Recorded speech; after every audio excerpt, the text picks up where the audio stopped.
Hey creatives, welcome to the 4th episode of ACC. Today is going to be a good episode because I get to sit down with one of my mentors in this game. He's taught me how to use cameras, how to use gimbals, how to frame shots, how to edit, how to record audio, and even how to structure my taxes. So he's been a videographer now for I believe the past 4 or 5 years. But before he took the leap into full-time freelance work, he did work creatively for 10 years in a company, but it was really corporate and it wasn't for him. So today we'll talk about the steps he took to get there, how he sustains himself financially to provide for his family, but also the importance of having a team around you. And that team is not just that you work together and help shoulder the load, but it's also to challenge yourself to work better creatively and artistically.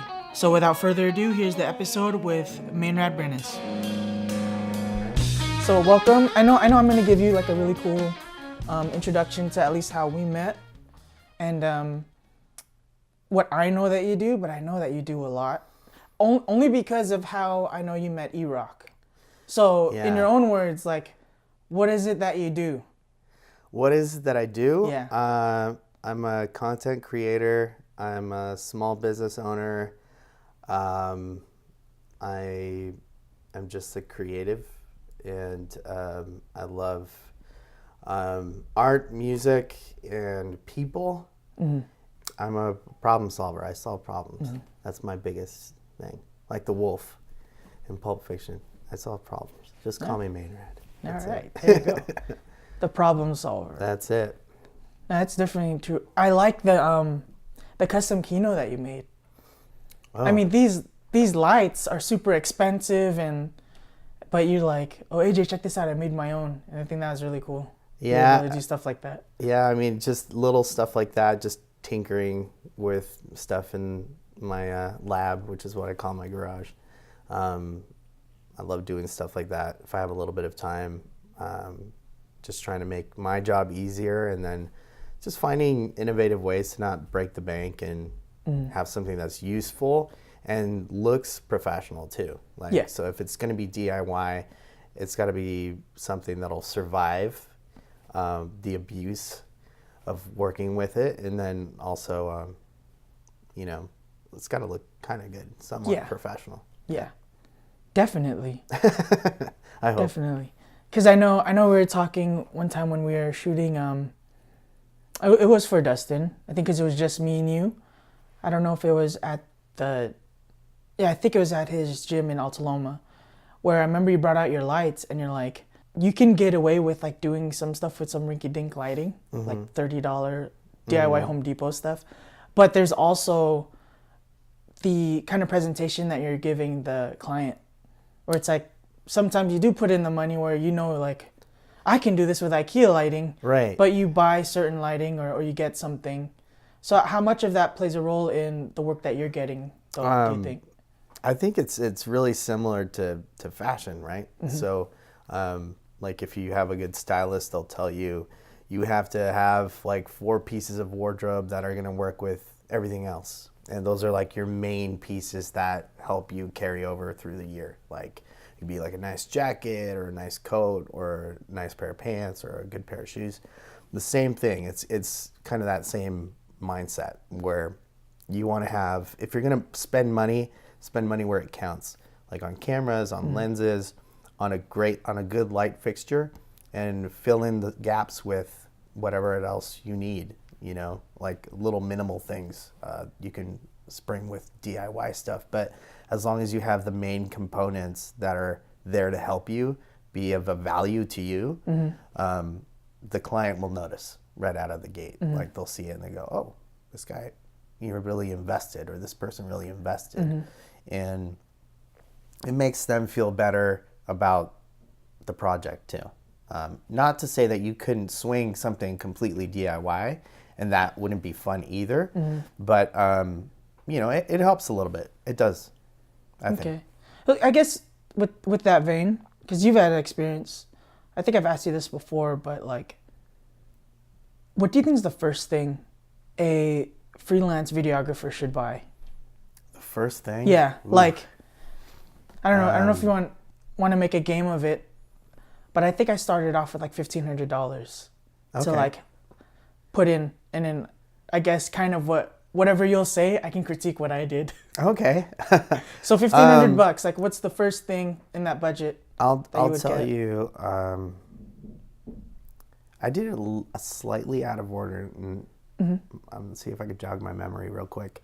I want to say the first thing I bought was a camera body, and then second was, even before I bought a lens, was a gimbal, which may or may not have been the smartest thing to do, but definitely out of the gate set me apart.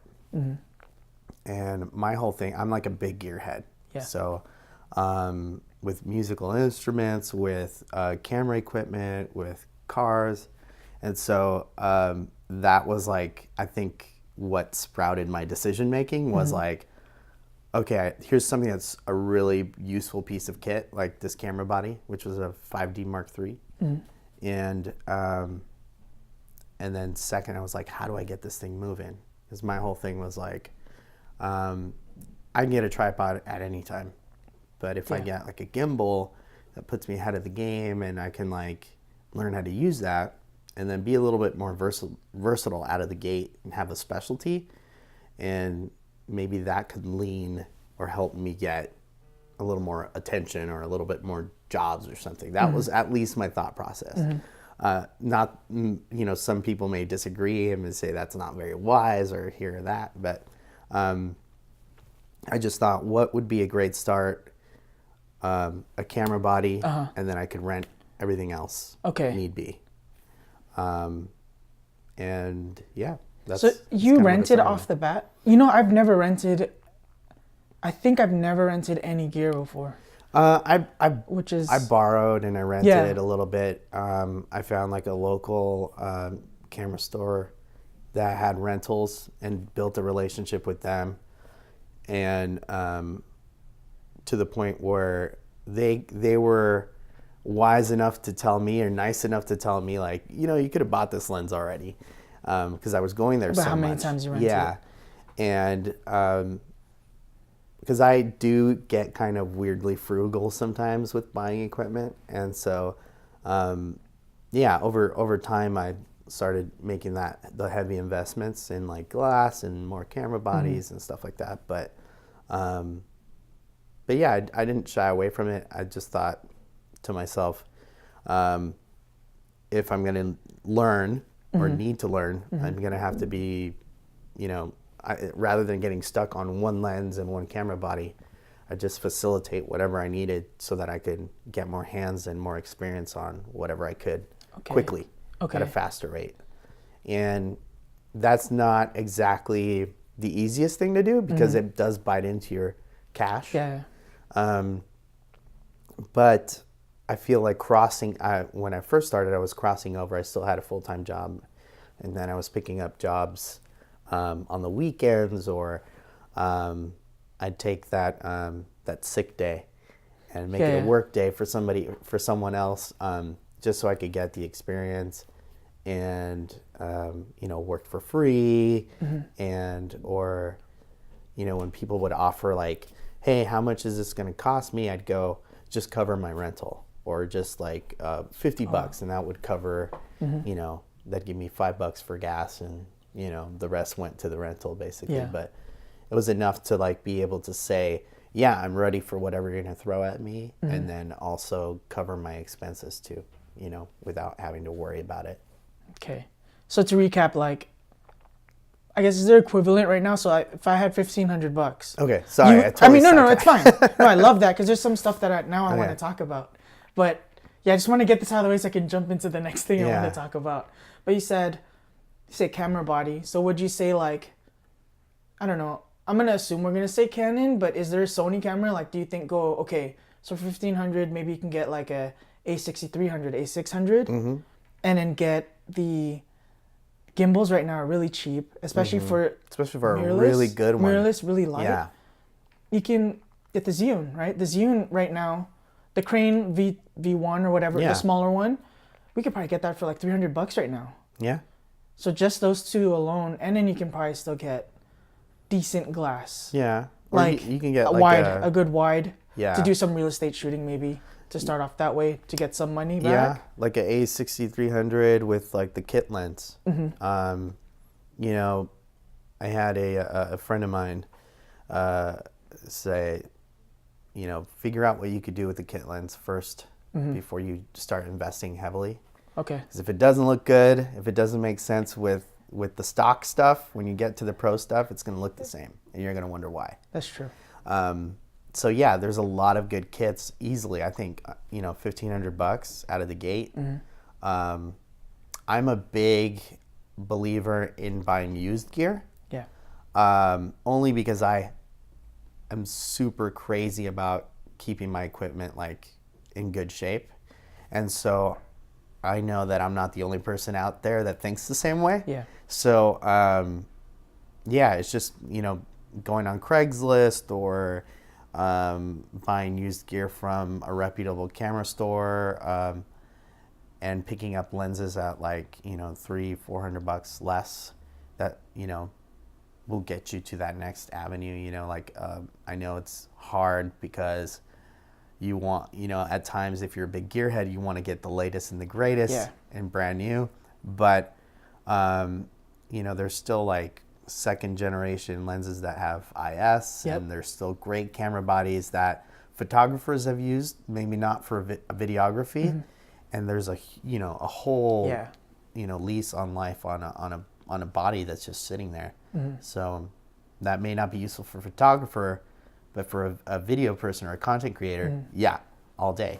And you can get that. I think my 5D Mark III I bought used, and I probably paid $1,600 for it, and it had maybe 5,000 actuations of 5,000 pictures. It was a photographer's backup camera. Okay. So it's out there. You just have to find it, and there's no shame in getting something used. Yeah. You know. I think I should have talked to more of you guys. There's some guys, because when I bought the C200, I mean, I love this camera, right? We know what it can do, but for the price of that, I could have 3 really good C100 Mark IIs, and then not even reach the amount of money, the loan that I spent for buying that. Yeah. That's why it's like now it sucks looking in hindsight. I'm like, that 4K is cool, right? Yeah. And then having all the XLRs, the waveforms, whatever stuff we use to help our work be easier. Yeah. But like it has that minus 4K output from the camera in the C100 Mark IIs, which are like, right now, how old are they? Like, was it 2015 when they came out? Yeah. They're about 3-4 years old. Yeah, but it's my favorite camera. Yeah, it's just and this is fun. Someone that like I have both. I have the C100 Mark II and the C200, and I think like if I only bring out one camera, it's a C100 Mark II, like hands down. It's just such a that's one thing I miss about my 5D Mark III. I wish I could I think eventually when I become rich and famous, I'll have a camera collection. I would definitely love to just have it, because that was like the one that technically it was the second camera that started it all. But that would be like one I would love to have just as more as a memory than anything else. Yeah. But you couldn't be more right. That camera, C100 Mark II, is it's such a great workhorse. It's like you could throw anything at it. It still looks good. I mean, it's 2019 and it still looks amazing. Yeah. So all of us use it at Creative Bliss now. Yep. Like now all of us use it. Yeah. It's one of those like it's the tattoo. It's like you have to have it. Yeah. Yeah, for sure. Yeah. Okay. So now we got the gear stuff out of the way. I hope that was some value for everyone. Yeah. It was for me. Thank you for giving your insight on that. But I wanted to talk about. So you're talking about how you're working full time and using sick days to get work for video. Yeah. So what were you doing? Because I know. We've talked about this over dinner and stuff before. Where like, I know you're encouraging me. Like, AJ, I didn't get into this till like, for you, it's like later on in my life. Yeah. So what were you doing, and then how did you go about doing video? Yeah. So I was a senior graphic designer for a printing company. And I was doing that for 10 years. That's what I went to school for. I went to school for graphic design, and I enjoyed that. I still do that. It's still a big part of what I do. And just over time, I started experimenting with. I have to thank my sister-in-law for this. She got me a GoPro for Christmas, and that was like that was the first camera that started it all. Okay. So I started just using the same rules I use in graphic design, like as composition and stuff like that, and started making fun videos of my kids and myself, and it trickled after that. I thought, this would be fun to get in the air somehow, and slowly but surely I just got connected with people that started flying drones, and then I got really heavy into drones and flying, and that became a big thing, and I made a lot of connections in that world. And so I started kind of from the ground. Yeah. I'm sorry, from the From air. the air to the ground. To the ground. And then, I just started messing with like first generation drones and like early 2012-ish.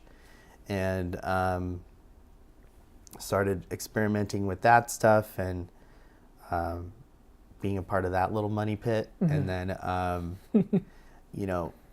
the whole time just working full time, and I had started an entertainment business, just providing like DJing for like events and stuff like that. And so that was kind of my first taste of business and having a business.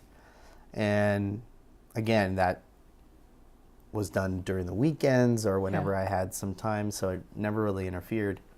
And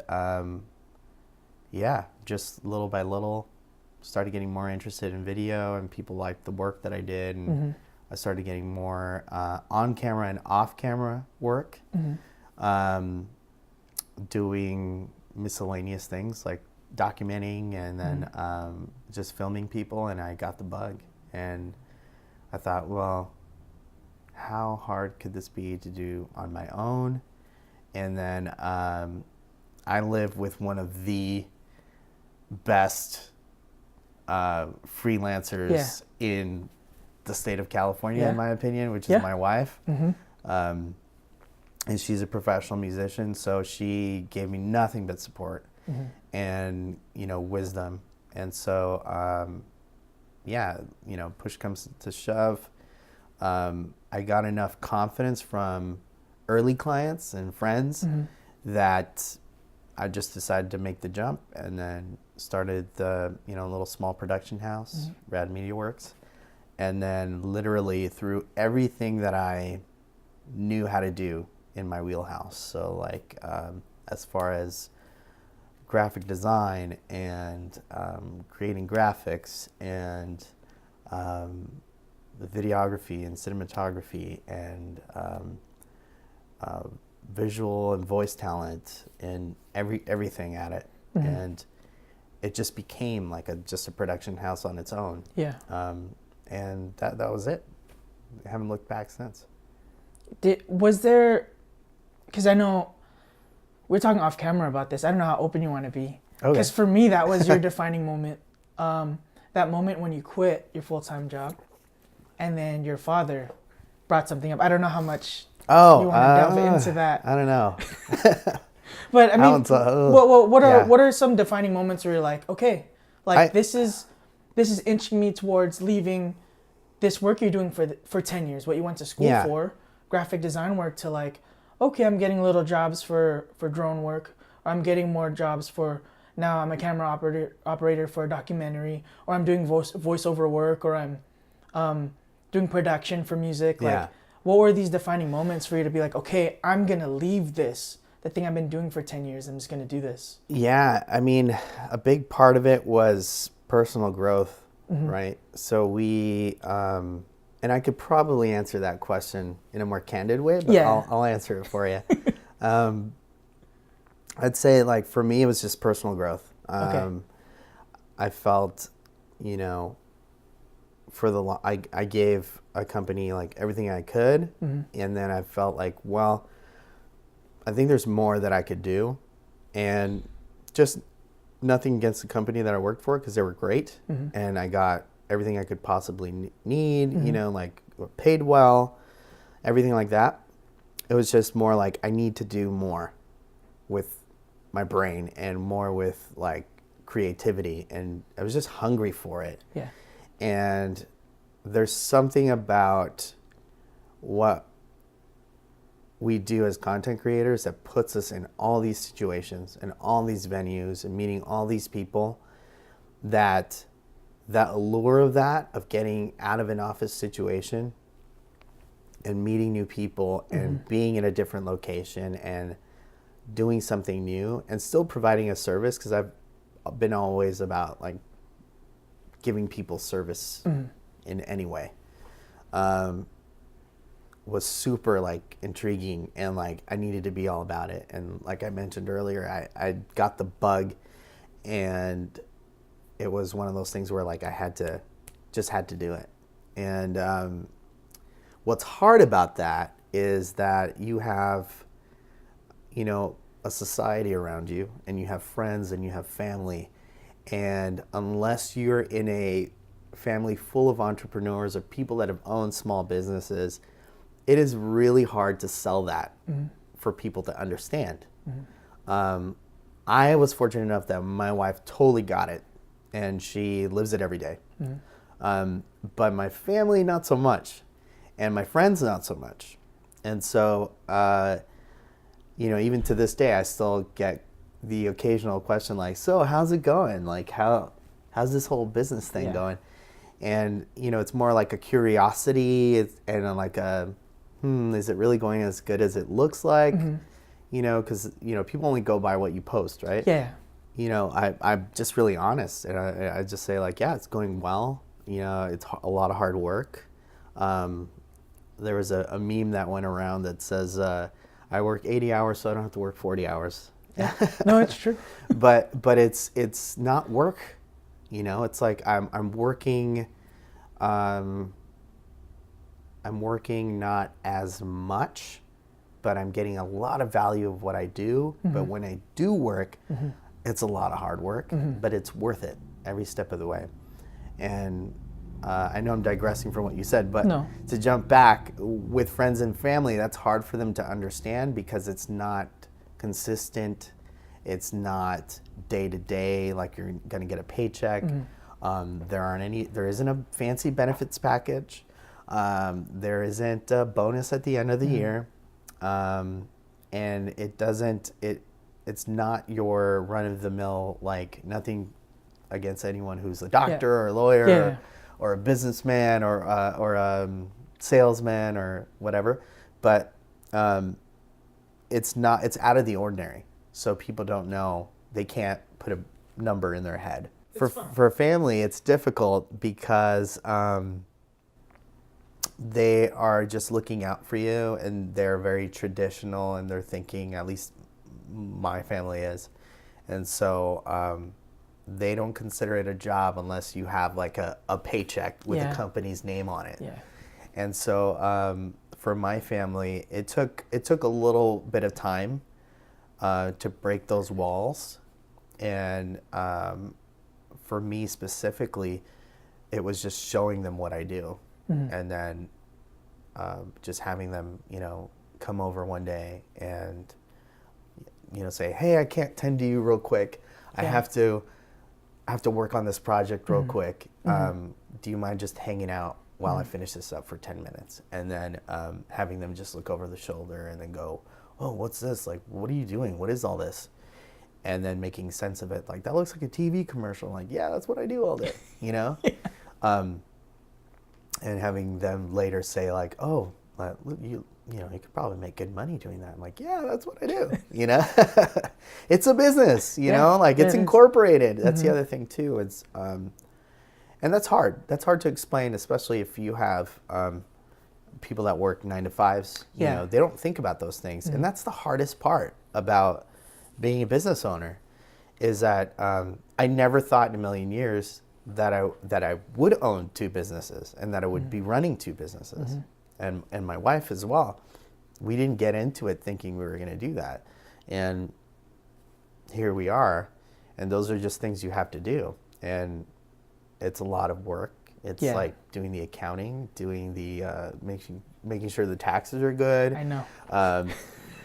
Paying people, paying myself, advertising, marketing, or doing anything like that, whatever needs to be done, all the nitty-gritty stuff that people shy away from, that don't like to do, those are things you have to do. Yeah.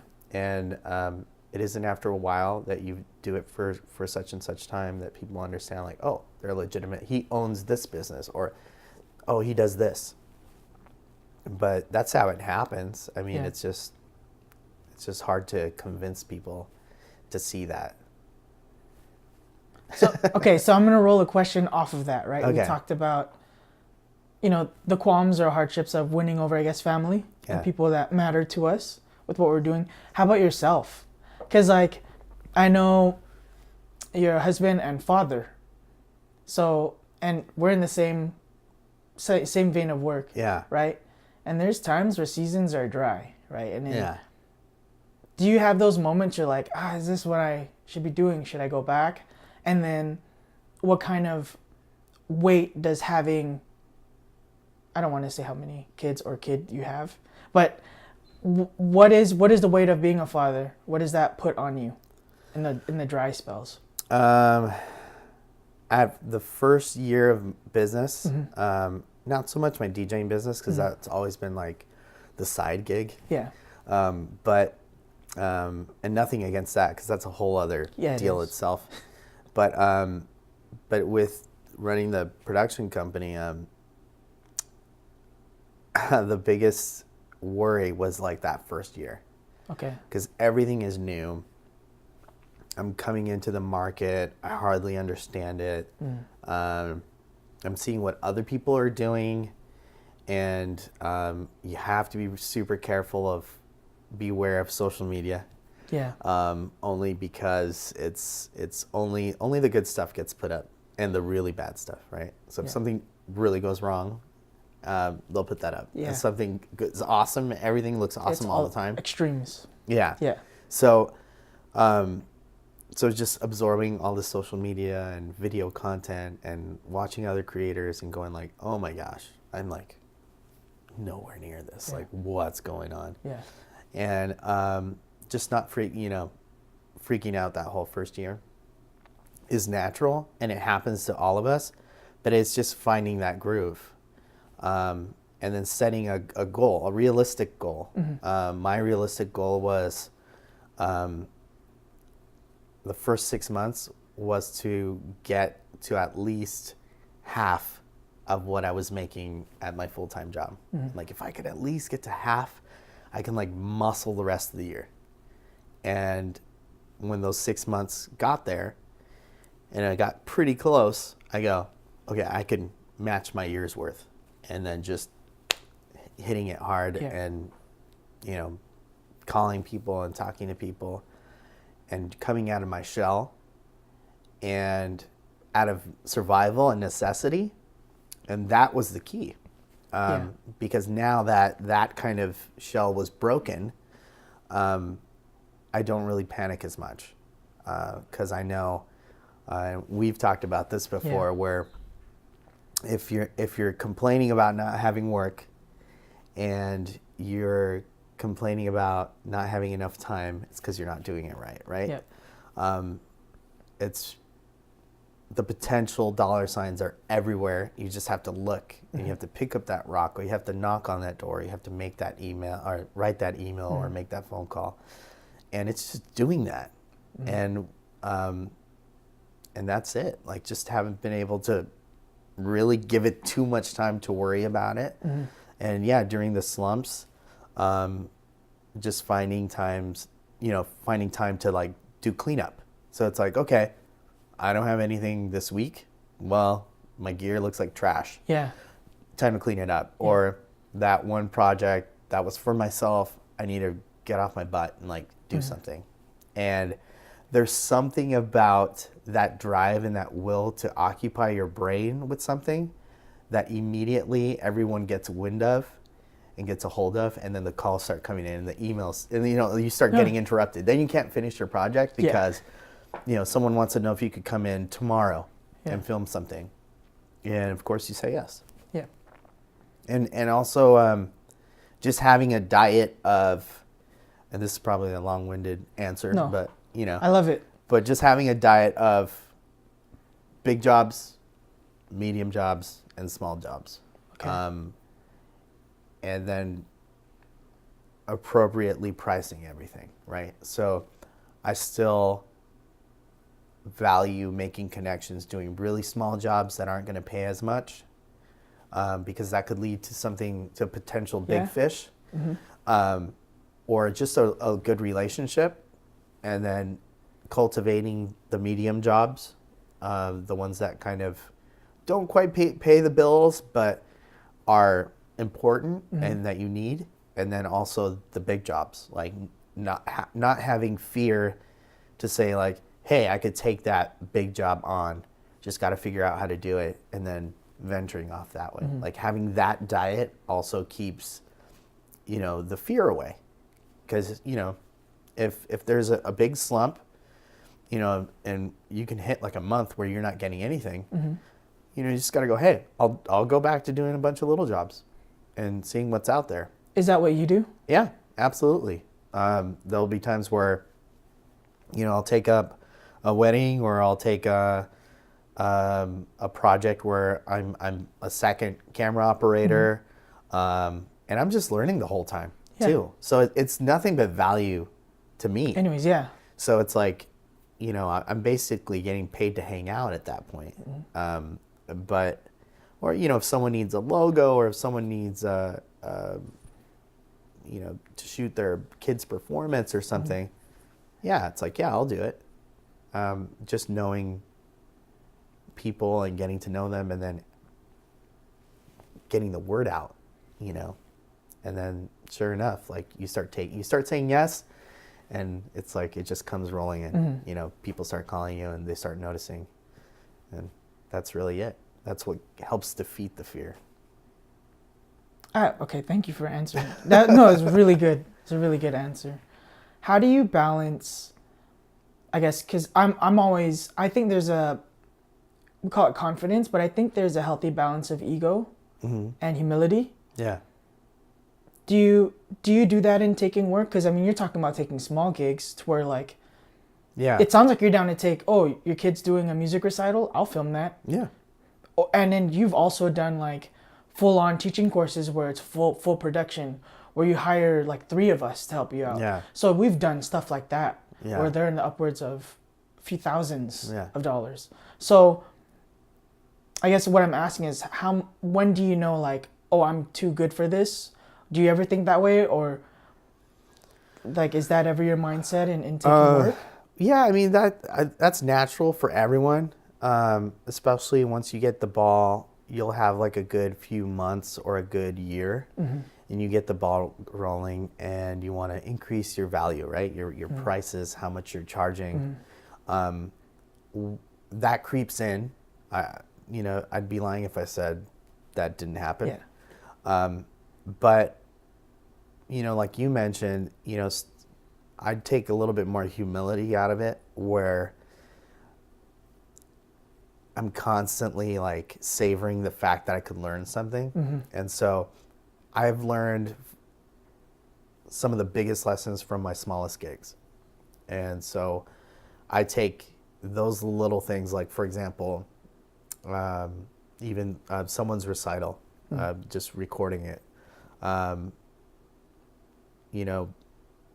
It was a super small room. The lighting wasn't all that great. I needed to figure out audio because there wasn't good audio. And so a lot of troubleshooting was involved, like trying to figure out to make it look good. And so with low expectations, of course, like person's expecting like, they're just expecting like a camcorder or someone's better than someone's phone, if you will. But we don't do that work. and so, just all the growth, trying to figure out how to make this look bring this up to my standard for this person. Yeah. And personally stressing out about it, trying to make a good end product. So that's really brought my ego down. That'll kick a couple notches off your ego, because you're like, oh, here's this little gig, and I need to get this right, or it's gonna look awful. Yeah. And so like I always check myself with stuff like that.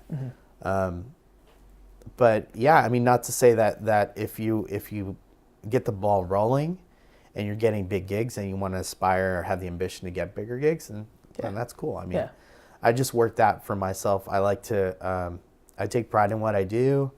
I always like to give all my clients like a great product, or go above and beyond their expectations. Not because I want the glory, but because I want them to feel comfortable and feel good that they got something good. Oh yeah. And so, because they're spending good money, even if it's, even if it's like $150 or $300 or 10,000, that's hard-earned money, and they're putting in a lot of effort and a lot of confidence in you to give them value.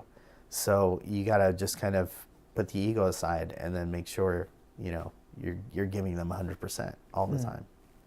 All right. I hope that answered your question. No, it did. It did. Thank you so much. Because I think I don't know, I feel like I've been blessed to really be around a good group of people, because like you said, I'm from a family where there are no entrepreneurs. Yeah. So my immediate circle is like none. And even go out a little bit more, there's none, right?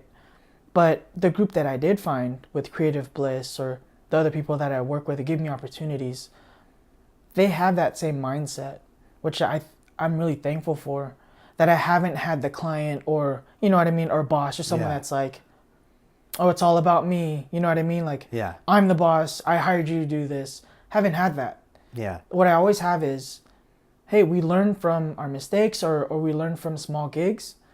Like, just, there's always a way to learn. There's always a way to give other people opportunities, which I feel like you do a lot, because you have that mindset. Where it's like, I'm not too big to work with this guy, AJ, who hasn't been doing this long. You're like, hey, just... What? No, I just feel like you're like, hey, man, just, from the first time we met at shooting a wedding, and I remember telling you, like, oh, I've never used this camera before, the C100. I'm like, oh, it's easy. Like, this is the settings and stuff like that. Remember, like, I never felt judged or belittled in that situation, even though it's a wedding and we already know how stressful it is. Yeah. But I love that our team takes the time to, like, whoever the new guy is, or it's a camera body that someone doesn't know well, like, we take the time to be like, okay, dude, like, it's like this, so, and then this is why that image looks this way. Like, I've always been thankful. I've had that up and around, whether it's tech or the business side of things, where, like, I know you helped me a lot with talking about taxes, right? Things like that. So, man, I'm really thankful, and these are the things I want to emulate and kind of give back to whoever the other AJ is that I get to work with. Yeah. I think that's why, like, I think about Truman, right? Good friend of ours. Oh, yeah. I try to pour into him, like, whatever I learn, because I'm secretly trying to manipulate him to do this full time. Yeah. Like, I kind of want to see. I'm right there with you. Yeah. Hey, he's still in high school, but it would be awesome to see, like, another prodigy like HD, right? Yeah. To see somebody like, man, prodigy. we got to pour into this guy or this girl, and then see, like, wow, look at how they flourish. And then how do they challenge us in the way we edit or storytell? Exactly. So I mean, that's why I love the mindset of the people I've been able to be around. Yeah, I mean, I couldn't agree more. I think, very, very fortunate to meet the people that we have. And I think a lot of that has to do with your mindset and your drive and your aura, if you will. You start, I've been burned before. I've had bad business relationships, good ones. But over time, those start to thin out, like, or start to cultivate. And you just naturally start to gravitate towards people that are like you and like-minded. And so that's kind of like my mindset is like, hey, I want to have guys that I love working with.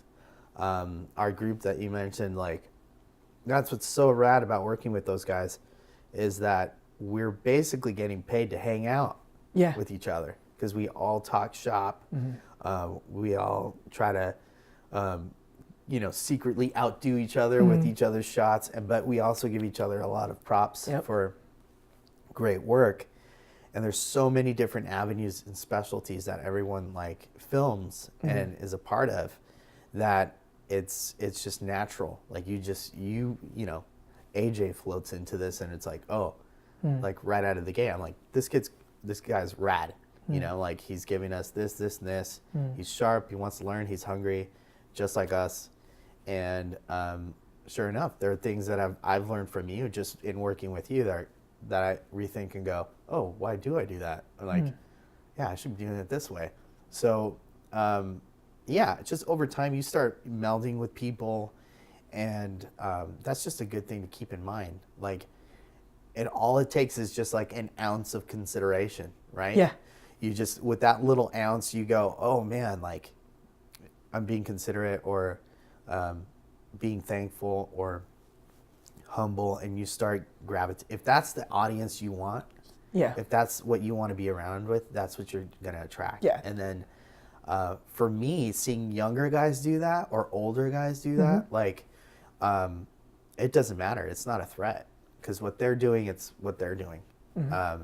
But I love seeing kids coming up, absorbing the tech, having a good eye, and learning from us, and then turning that and just making it 100 times better.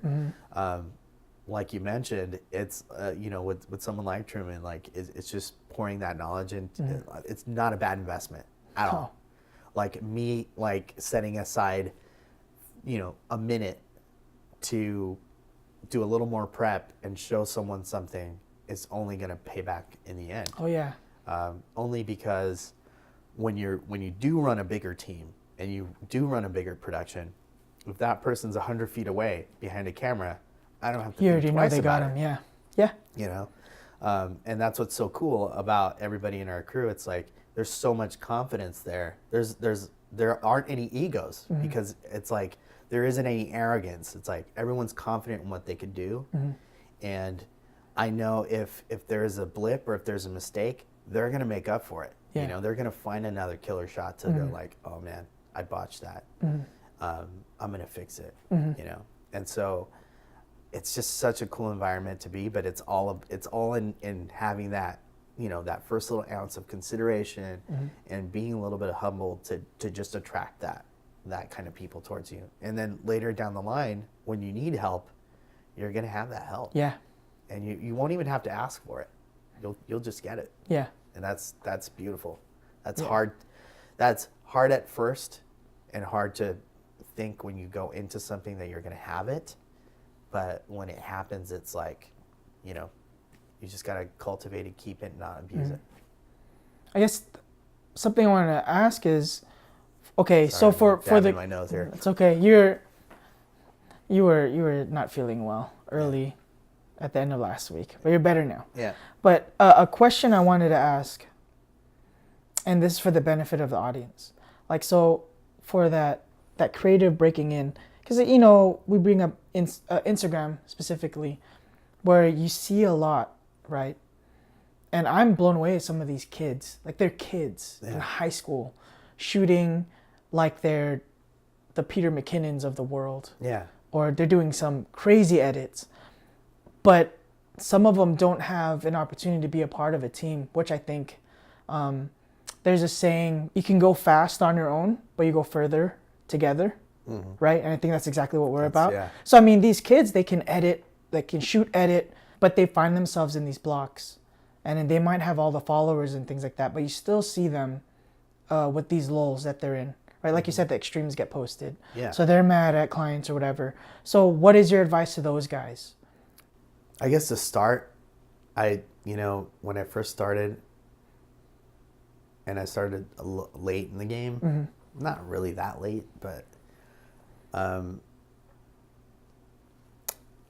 I would say to myself, like, oh man, I should have done this like 10 years ago, or I should have started like 20 years ago.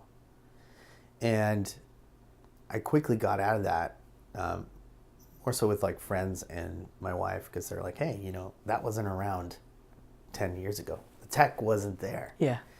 And so that's another thing I'm very, very thankful for, is like the technology, because without it, I wouldn't have this career. Yeah. But one thing I'm always like mindful of when I find or meet someone that's young and they're stuck in a rut is just having them take a breath and look at what's around them, like, or putting things into perspective. You know, I go like, hey, you're still in high school? You're worried about followers? Like, you know, do you still have a roof over your head? You don't have to pay mortgage. You don't have to take your kids to school. You don't have to do any of that stuff. And I use myself as an example, a crude example, but like, you know, I had all those things, and I had a good paying job and then benefits and stuff like that.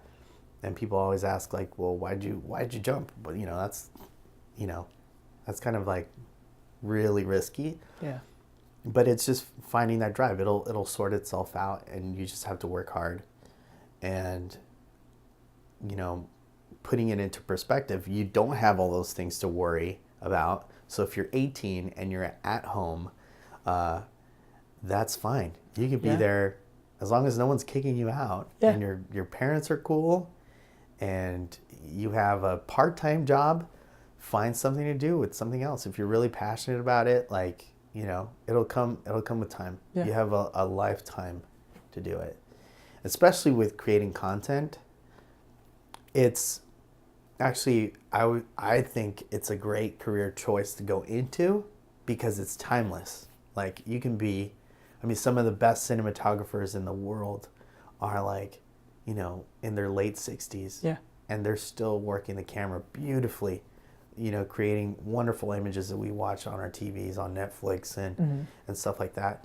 No one knows what those guys look like. No one knows, you know, some of them know, you know, some of the more famous ones people know. But for the most part. But they're making a ton of coin, and they're in an ageless profession. As long as they can keep doing what they're doing, that's all that matters. So if you're young and you're pressed about being the latest and greatest best right now, that's cool. That's great ambition, but it's nothing to stress about until you have like more worries and more concerns. Yeah. And I know not everybody has it that way. Like some people, like, there are a lot of people that can't afford a camera. Some people that borrow a camera. But if anything, that's teaching you how to be more resourceful. So when you do save up and get that piece of equipment, or you do come across having the opportunity to work with good people, you know, just taking those opportunities and taking those chances like out of the gate, and you know, being as passionate as you can be while you're still young and you still have that appetite for it, because it will fade over time. Yeah. Yeah, it does. That's why I'm doing this. Yeah. I had to do something I'm passionate about. Yeah, that was really good advice. That's something I was able to live out. Right, working with you guys, I was living with my parents. Yeah. And then I had nothing to lose, basically. It was just a Saturday or so. Yeah. And just learning from you guys. And that, yeah, the value of that is, I always tell my wife, like, I can't put a number to it. Like, because something my parents bring up is, oh, do you want to go to film school? Like, should you go to film school? Let's do that. They're like, let's do that. I'm like, I'm an adult already. Yeah. I have my own family. I'm living apart from you guys already, and still trying to find a way to make it 9 to 5, right? Like corporate or secure. But what I'm saying is, like, my school was sitting with you guys like every Saturday for like 4 months, right? Just shooting a wedding, watching over Iraq's shoulder, watching him edit, right? Or, you know, when we have the 10 minutes where we're not shooting while the food is getting, and then I just absorb everything I can, ask each and every one of you guys, how did you start? What was your first gig? When did you know, like this was it? You know, just picking everyone's brain that way. even in those times where we're not even holding the cameras anymore and resting, I found opportunities to learn. Like that's where I went to school, right? For this. That's the best school. Yeah. Trial by fire school. Yeah. Trial by fire university. Yeah, no, I couldn't agree more. That's always with what we do. That's always a big question, right? Film school. Did you go to film school? Yeah. Are you going to film school? And there are career paths in that, right? So there's not that that's more legit, because now the internet has leveled the playing field. Oh yeah. So what we do is just as legitimate as what a full production team does. Because when you're looking at it on a TV screen or on a device, it doesn't matter. If it looks good, people don't ask how many people, what director, unless they're interested in investing. But, a lot of times they're just absorbing. And so that's a beautiful thing. It's good and bad. But that's what people are looking at. It's just the face value. Yeah. So, if you want to go to film school, if you want to get a union job and you want to grunt through that, and if you're a young person and you're aspiring to get into film, like the elite film world, then by all means, you should go to film school. I think that's the best avenue for that. Like if you want to direct movies. If you want to be a director, a producer, a gaffer, an electric, a cinematographer, an AC, or anything like that, or work in network TV, you have to have those chops. Yeah. And by all means, go for it. But do you need all that to be a content creator? No. Do you need some of the principles and some of the composition rules? Yeah. Can you learn those elsewhere? Yes. Yeah. But it's just the world is really different now. You don't need that piece of paper to make the paper. Yeah. But it helps. It definitely does. And there's nothing against the collegiate world at all, because I feel you make. Even today, I still have a lot of strong connections with people I went to college with, and that's super important. But it's just different now. It's just not the same. It literally is everyone's world. It's just up to you to get up in the morning and want to do it. I think you're 100% right. And I don't know, have you ever been asked what film school you've gone? I've never been asked that. Yeah. I've never been asked that in my client work. And I'll be honest, when I first went into this business, my wife and I were talking about that, because she received a lot of schooling for what she does. Oh, yeah. And so she was like, hey, if you need to go to film school, go for it. We'll figure something out, or you need to figure out how you can balance that in your diet and whatnot. And that's still one thing where I kind of would still like to do, or at least maybe part-time, take a class or work up to it. That would be neat to do, or still kind of in the back of my head. So it's not completely gone. Yeah. The thought of it. But, it's not necessary right now.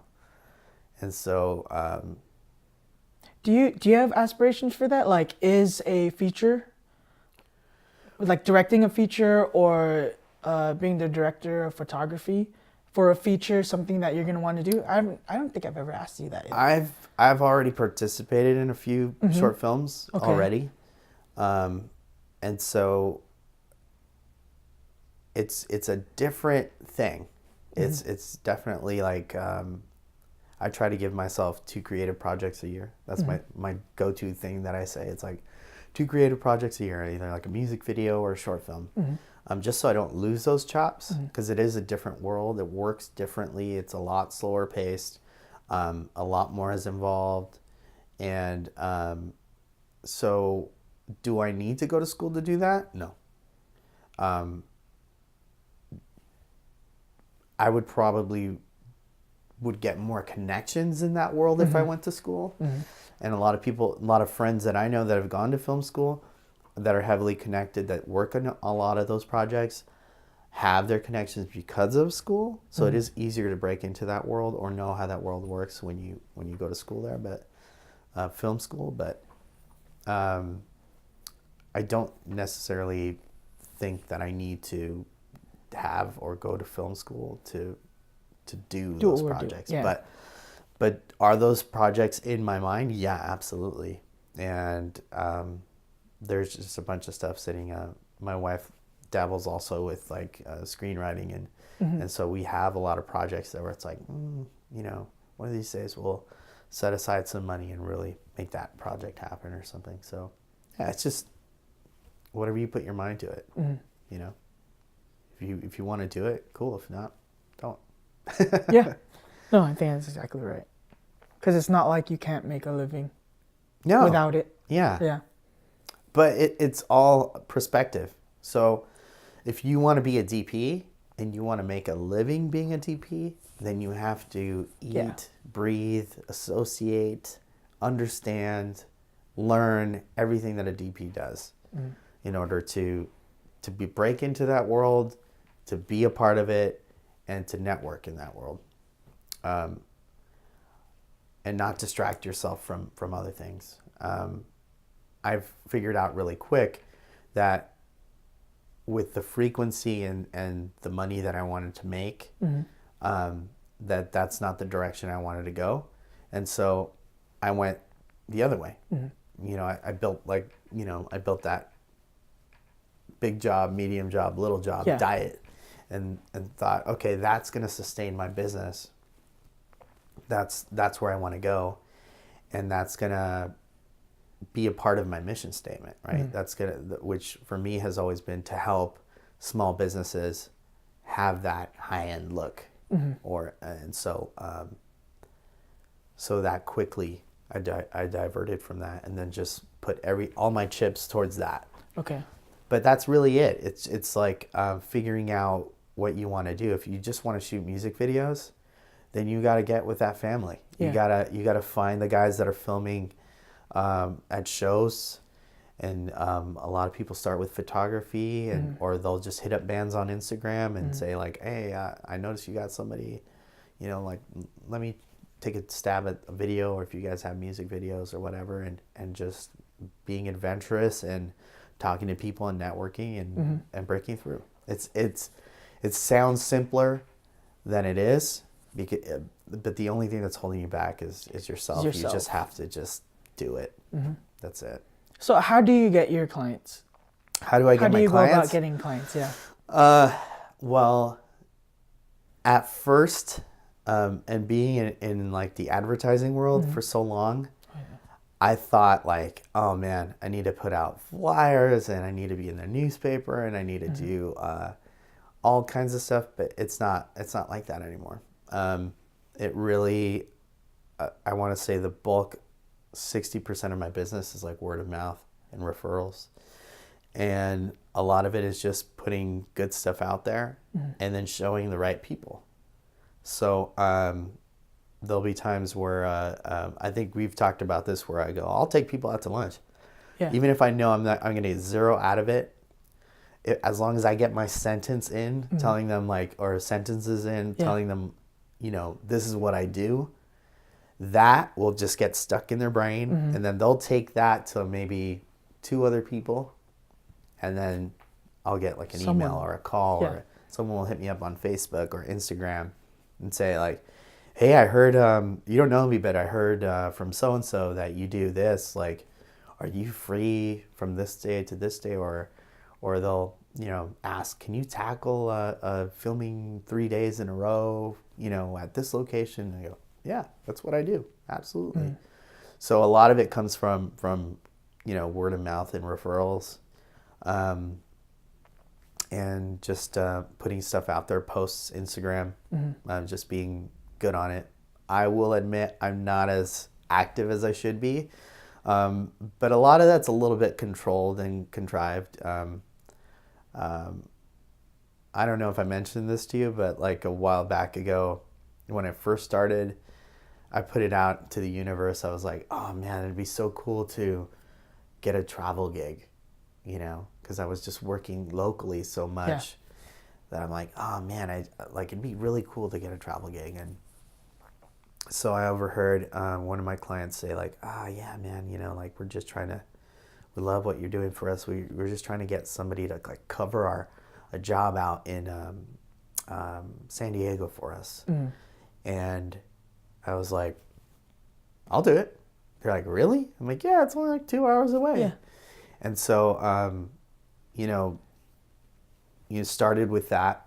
And then after that, the next, a buddy of mine was like, hey, I saw you went to San Diego. I'm like, yeah, I don't care. I'll go wherever. And just putting that little bug in his ear. Yeah. He was like, okay, well, are you down to go with me to Texas? And I go, when? He's like, well, it's kind of last minute. I'm like, end of the month. And I was like, what? Give me the day. We'll do it. And sure enough, you know, you just post on Instagram with your Pelican case, you know, that you're flying. I'm flying out to Texas, and you know, as contrived as that might sound, I mean, that's really the recipe. And then people they'll have confidence. They'll go, okay, he's willing to travel. He has that experience. I don't have to worry about him like getting stuck in an airport. Like, you know, all people start to make all those assumptions, which are accurate assumptions. And, you know, then you have that on your resume. Your resume starts building itself. There is a friend of a friend who's a landscape photographer that I know that started taking really beautiful pictures in like the most hidden spots, beautiful places. And that's just kind of how they built their career. And then slowly but surely, you know, people started seeing that and referring him to magazines and finding all these secret spots that, you know, this guy has. And he started taking pictures and just started his career just on vacation. Basically, he'd go on vacation and make the most of it and post periodically. So he'd post every once in a while and randomly. So he'd take like one trip out of the year, but no one really knew that. And so, you know, now he's getting paid to travel all over the world and take photos. And it's just whatever that's the kind of the luxury and the hidden gem in social media. Is like, if you use that to your advantage, that's not being dishonest. It's just like giving you opportunities. And then again, you just have to make sure that when you get those opportunities, you fulfill. You fulfill it. Then it's getting the ball in your court now. It's what are you going to do with it, right? Yeah. That says a lot. For sure. Oh, that's cool. I want to travel. I'm going to put that out there. I want to travel. Put it I out want to there. shoot something. Put it out there. I want to travel and shoot something for someone. Yeah. Get sponsored. Yeah. By Canon. It'll happen. Just wait. You'll put that on camera. Canon, if you're looking. Canon, if you're looking at this, please sponsor me. We're both big Canon guys. Yeah. I'm just putting it out there. Yeah, sponsor us to do a doc on like third world country people that make documentaries out there. Yeah. Something like that. For sure. Yeah. So I don't know if I'm gonna do it now. Remember, I gave you a heads up that I'm gonna be picking a few posts in your Instagram. Yeah, You're gonna sure. expand on it. Yeah. I haven't even done. Show me. I haven't even looked. I haven't looked through my Instagram in ages. There's not that great stuff up there, but I will give you kudos though for your Instagram is dope. It looks hyper organized. I love it. Does it? Yeah. I feel like it does. I need to do something else. Because I'm about ready to pay you to make mine look like yours. No, dude, because I'm what I see with the Instagram like accounts that I admire, it's specific. So it's like if they're guys that do like music events, it's all music events. Right. But mine has like stuff sprinkled in. A guy that I like is Vito's.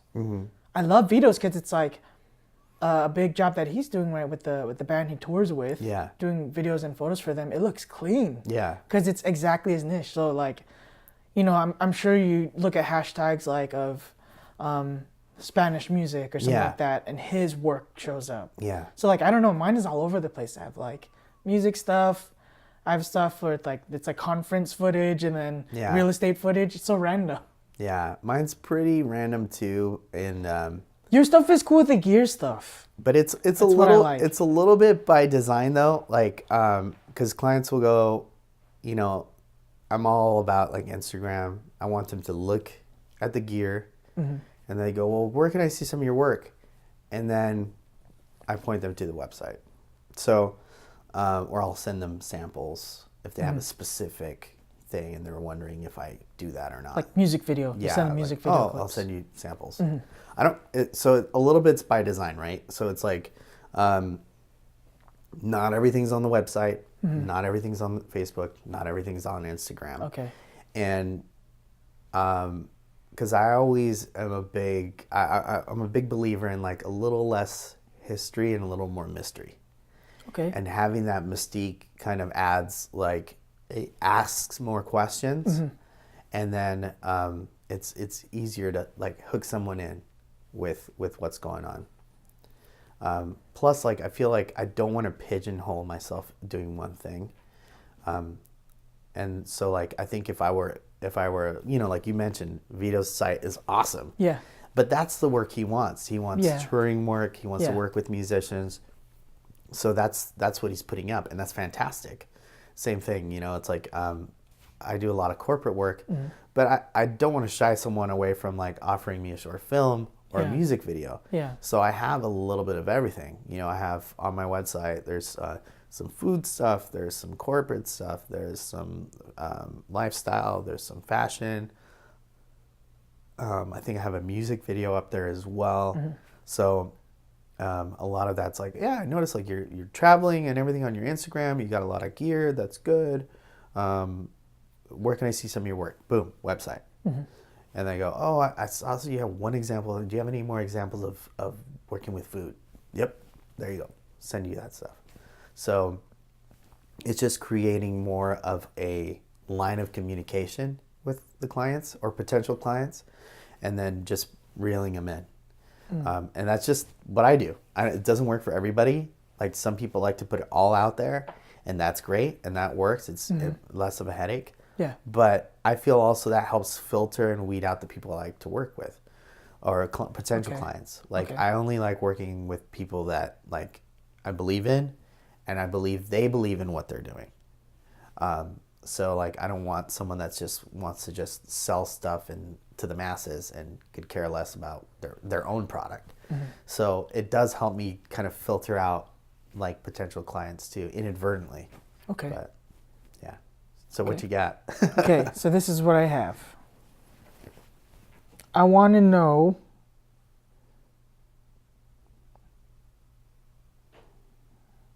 what was this shoot? This looks really cool. Oh, cool. So that's with a vlogger. Her name's Alicia Marie, and she was actually, I got really fortunate because that was like passed on from a good friend of mine, and just in working, you know, one little opportunity to work with her, and she's a very talented lady, super hard worker. A ton of followers, and working with her agency and the people that work with her, just having enough confidence in me to call me back. And that was probably like a fourth or fifth project I'd done with her. And it was just a lot of fun. Again, just really happy to do it and be a part of working with someone that has that much clout, right? And then also doing something that's like lifestyle fashion that is not, it's what I like to do, but I don't normally get to do. So again, just super fun. And again, really awesome working with like talented people that know themselves and know what they want, and want to put out great stuff for their audience. So yeah, super fortunate for that. Cool. So we got that one. Let me see what else. What else can I dig up here? Oh man, there's a lot of nonsense on there. Here's one I was jealous about, because I know you invited me to shoot this weekend, and then that was posted after. So Oh, I never okay. even asked you what was the shoot. It looked like something for, and I love this shirt here. I'm actually wearing it right now. Oh, no way. Cool. I'm wearing my Radmediaworx. my Woo. Radmediaworx shirt. Some of our guys are here. So that actually, you're right there with my wife. You're calling me out big time. So that was for like a promotion for my company, Radmediaworx. And it was just a real fun project. Again, just trying to find a way to find friends and family and put them all in one spot. That whole concept for that shoot came out of a cousin of ours that was doing some work for us, and as an internship, and so she kind of came up with the concept, and we redeveloped it, and it was just a fun shoot, just having friends and family there. At some point, it hasn't been exactly a year, but it's getting close to a year from when we shot that. I'll put that out as like a fun promo just for the company. It was like kind of short film-esque. Okay. But it was just more like, at heart, I love comedy. And it was just more like a comical twist on what we do in production. So it was just fun. Was able to work with friends, and we got everybody out of the woodworks, like family, friends, and friends of friends, and everyone got a chance. Like my wife helped redevelop the script, and my kids were in it, and being a part of it. So it was a lot of fun. I know I hated it that I missed. I forgot what I did that. I think I had like a church thing that weekend. But I remember I really wanted to be there. So I'm lagging because I don't know if I want to do your very first post, or I'm trying to find like a cool project. Oh, okay. So I'll probably find a cool project actually. Because I remember scrubbing through your footage before, and I was like, oh, I wanted to showcase like the cool stuff you do. So this one, I think this is from Halloween 2017. Oh, I love this. That's an old like post. So that's 2017, but actually it's a repost, or it's a repost. Yeah, it's actually from 2015, and that was just me being creative and wanting to make a cool costume. I love Halloween, and at some point I will make a C100 costume. I don't know when it's gonna happen, but I intend to do it. How did you make this? Because like the light blinks, like the recording light blinks. Yeah. There's an image in the LCD screen on the back. 'Cause Yeah. It's a GoPro. It's Right. a GoPro Hero 4. So yeah, it was just basically one big box and a lot of gaffer tape, and the blinking LEDs were just like those little flashlights that you get, those emergency flashlights. Okay. I got a blue colored one and a red, and then a green colored one, and then I printed out a kind of like on poster paper, but it was like translucent paper. Okay. So that I could backlight it, and I laminated the back with an image, like a stagnant image, and just like kind of taped it all and hot glued it, and then the lens I made with a party plate, and then like a round box, and then just kind of fit everything like to scale as best as I could. The hardest part was I made the giant GoPro, and then I like fit the size. I'm like, yeah, I could probably fit in that box. And then the hardest part was trying to figure out how to wear it. And so like I made like, I'm like this like masterpiece like GoPro. And then the hardest part was like trying to figure out like, okay, how am I gonna put my body in it? Yeah. And it's not the most comfortable costume, especially to walk in and walking your kids to go trick or treat. It's definitely an attention getter, but it was like it's not easy to wear, but it was a lot of fun. for sure. So the C100 C100. sometime. Yeah, I'll have to definitely size myself up first before I make it. I think it'll be a little more comfortable because it's more. It's more of like an hourglass. Yeah, an hourglass, like, so it feels like yeah, it'll fit over a body rather than. Yeah, and there's big white box. and there was another. I think someone maybe like a year ago or maybe even last year made it like a RA Alexa mini costume. Cool. That same thing lit up and did all that stuff, and yeah, it's like once you get started on those little details, it's like you can't really do it halfway. You know, you want to like really like go all out. And what was cool was like the biggest like social media fame I ever got was I posted that, I want to say in like 2015 or 2014, and I tagged GoPro, and it took a while, and then I hashtagged it. And once I hashtagged it, it just went like, it went crazy. Like my phone died twice within the same day because I was getting like so many like hits from like Twitter, more so than Instagram. Like when I put it on Twitter, it was like, it went nuts. And then GoPro like got a hold of it and they finally acknowledged it. And, you know, everyone had a good laugh, and, but it was cool. Like in about a year later around Halloween, it still circulated on its own.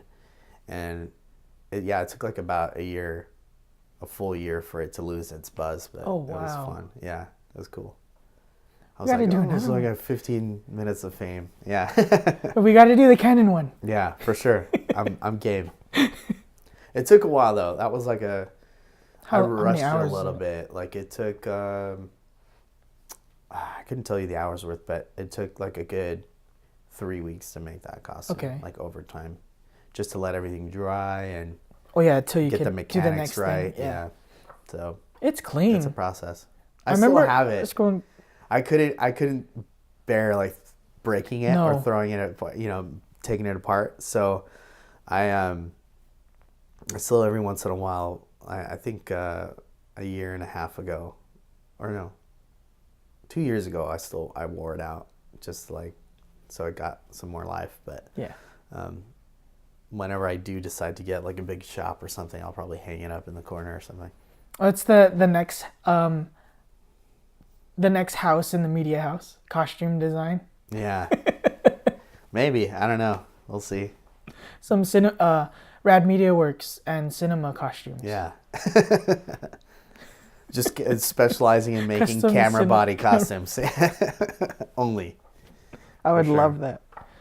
So, I think we've been talking for like an hour. Yeah, you got a lot to chop. No, I'm sorry. No, it's not a lot. I had a lot of long-winded answers. No, I think it's really good. Last two things. Okay. One is, do you have any goals for this year? Right, it's still January of 2019. So let's do two. What are your two like biggest goals of this year? My two biggest goals, I would say, would be, they changed, right? And so I guess it would be to like just get a new run of clients, and keep my old clients happy also. But get like, you know, new people and new work, new fun creative work. And then secondly, to like, you know, not that I worry about making money or anything like that, but like, you know, it always helps to aspire to make a little bit more, you know, work up the numbers a little bit, and just to have fun with that and see where it goes. So I guess those are always like the constant goals. Yeah. And then if I were to sneak in a third one in there, I would say like just to get some new gear, some fun gear. What gear? I don't know. What gear are we talking just about? Whatever comes out. Like I've been purposely avoiding like CES and seeing what's... No, that's what I've been doing. I've been just avoiding it. I legit don't want to buy any more gear. I don't want to see anything. So like, because I'm not there yet, but definitely, you know, maybe something else that will, of course, help. Yeah, give value to Yeah, production work. but it'll be fun to get a new creating toy. Okay. And then last thing is top 3 advice for an aspiring creative. Ooh. Well, I don't like to give advice, but I'll give some suggestions. Yeah, suggestions. For an aspiring creative, I'd say what a friend told me when I first started was to just be relentless. And that's really hard to do every day. You know, as creatives, like we get, you know, there's 2 types. There's like the hardworking, like super driven. And then there's the whimsical, amazing, super artsy creative, right? And I think you could be both, definitely. But we do have tendencies to fall in one direction or the other. And so I would say just to be relentless. If like you're going to be whimsical and artsy, just be just whimsical and artsy every day. Like live it, you know, truly live it. And if you're going to be work hard and committed and be a go-getter, then just be relentless about it. Don't stop. And that's hard to do, and stuff happens and situations happen and life happens, but you know, no one's gonna be there with a checkboard to make sure you're, you know, checklist to make sure you're doing it. So just like, you know, hold yourself to it and get back on it. And you know, that's what I tell myself every day is like I try to be better. And not for anybody or for any particular reason, just more like for myself and to keep me going. And I'm trying to think. That's one. You said 3, that's right? one, yeah. So be relentless. Be relentless, and let's see. Second piece would be being mindful, right? So mindful of your work, the quality of your work, the people that you're working with, and your clients and yourself. And so how that works out is with your clients, it's not in any particular order, but in your clients, being mindful of your clients is knowing that they're paying you for a service or for a project. And so to be respectful of that and to know that, you know, if you give them something of value, that they'll give it back. And then with the people, just being mindful of the people that you work with, encourage them. You know, put yourself in good situations and just encourage people, be considerate, and then that stuff will pay you back. And then, you know, with being mindful with yourself is give yourself time. Give yourself time to finish projects. Don't overpromise, you know, like if you're still struggling with editing and you need 2 months, say 2 months. If you need more time to go to the library or go to you know, on a camping trip to inspire yourself or go watch a show, do it. And then just that mindfulness to yourself and your business and your clients, like can't stress that enough. It's super important. You get lost in the mix sometimes and you forget to be thankful and to thank yourself. And so if you just take a breather and do that, it'll pay dividends for sure. And I guess the third, I always tell my kids, and I tell younger people, I always tell them, like, don't think you know it all. Like the second you think you know everything, that's when you're gonna get floored. Someone's gonna come by and just take your knees out, just like a football player, just out. It'll be lights out. And I don't necessarily think I know everything. I know quite a bit, and I try to share that knowledge, but I'm constantly learning and constantly trying to learn new techniques, learn from new people, try to work with new people. You know, that just doesn't stop. That if you're going to be hungry about something, that's what you got to be really hungry for, is just that quest for knowledge, like not stopping the absorption of information. Because then you'll have longevity. I mean, it's just that easy. I mean, you'll be 10, 15, 20 years in the game and you'll still be fresh. Yeah. You know, because you're not just looking forward, but you're looking back too, and going like, oh, okay, I need to do this or learn this, or learn a new technique. The biggest example of that is watching a lot of the guys that used to cut tape for video, and having them no longer be in this arena or doing this kind of line of work. And a lot of those guys have tons of knowledge and were great behind the camera, but they saw the new technology coming in and they didn't want anything to do with it. They wanted to stay with their old way of doing stuff, old way of editing. They wanted to stay on a cutting board, and they could have thrived now, or we could have used their knowledge and expertise. You know, so definitely don't get left behind. Like, keep learning. I like that.